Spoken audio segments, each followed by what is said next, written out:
Saya mengucapkan terima kasih buat Pak Kapolda Jabar, Bu Kapolresta Cirebon, dan seluruh jajaran yang telah bertindak tegas dengan melakukan mentersangkakan pengelola tambang Gunung Kuda Cirebon dan melakukan penahanan.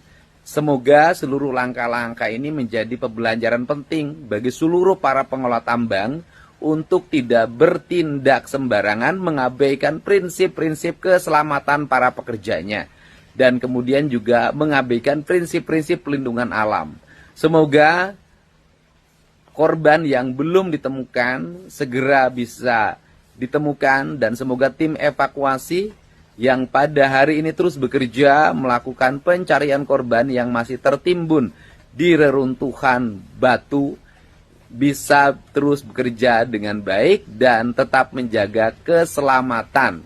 Saya ucapkan terima kasih pada jajaran TNI yang turut bersama-sama Polri melakukan langkah-langkah penanganan, dan teman-temanku BPBD Jawa Barat, saya ucapkan terima kasih. Semoga seluruh langkah dan kerja kita, termasuk teman-teman di Kabupaten Cirebon, saya ucapkan terima kasih. Semoga seluruh langkah dan kerja kita menjadi jalan kebaikan bagi kita. Dan saya juga minta kepada jajaran perhutani untuk segera mengevaluasi berbagai kerjasama penambangan di wilayah kehutanan di seluruh Provinsi Jawa Barat. Saya minta perhutani kembali lagi menjadi mengelola hutan, bukan mengelola tambang.